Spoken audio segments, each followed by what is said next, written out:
সত্যি বলছি বন্ধুরা, একবার যদি এই রকম ভাবে মাশরুম মশলা কারি বাড়িতে বানিয়ে খাও না, তো ভাত রুটি এটা সবের সাথেই জমে যাবে। তো চলো আমি কিভাবে বানাই এই মাশরুম মশলা কারিটা তোমাদের সাথে শেয়ার করি। ফার্স্টে আমি ব্লিঙ্কিট থেকে এই মাশরুমটি কিনেছিলাম, যেটা খুবই ফ্রেশ ছিল। তো মাশরুমগুলোকে আমি খুব ভালোভাবে ধুয়ে নিয়ে চলে এসেছি। এই সমস্ত মাশরুমগুলোকে আমি একটা একটা করে 4 ভাগে পিস করে নেবো।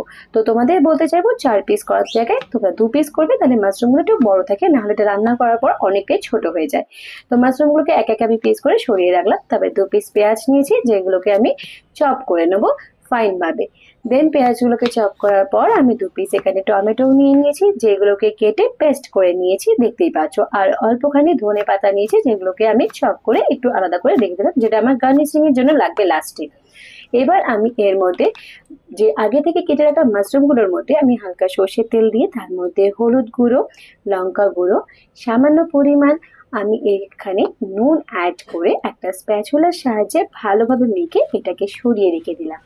এবার অন্যদিকে আমি কড়াটা বসিয়ে তার মধ্যে তেল দিয়ে তেলটা গরম হওয়ার পর এর মধ্যে আমি ফোড়ন হিসেবে দেখতেই পাচ্ছ তোমরা এলাচ, দারচিনি, লবঙ্গ আর তেজপাতা দিয়েছিলাম। তারপরে আগে থেকে কেটে রাখা পেঁয়াজগুলো দিয়ে হালকা হালকা কালার চেঞ্জ হওয়া পর্যন্ত নেড়ে ভেজে রাখলাম। তারপরে 3 পিস আমি কাঁচা লঙ্কা অ্যাড করছিলাম, যেহেতু আমি একটু ঝাল খেতে ভালোবাসি। তোমরা তোমাদের পছন্দ মতো ঝাল দেবে।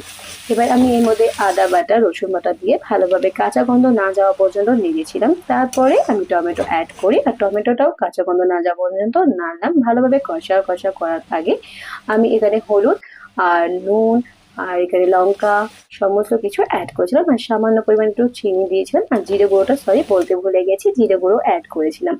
আর এখানে চিনিটাও সামান্য পরিমাণ দিয়েছিলাম, যাতে কালারটা সুন্দর আসবে। তো আগে থেকে মিশিয়ে রাখা যেটা আমার মাশরুমটা ছিল সেটা এর মধ্যে দিয়ে ভালোভাবে কষে ঢাকা দিয়ে রেখেছিলাম।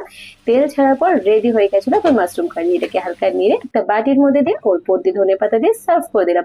তো ভিডিওটা যদি ভালো লেগে থাকে অবশ্যই লাইক করবে আর চ্যানেলটিকে সাবস্ক্রাইব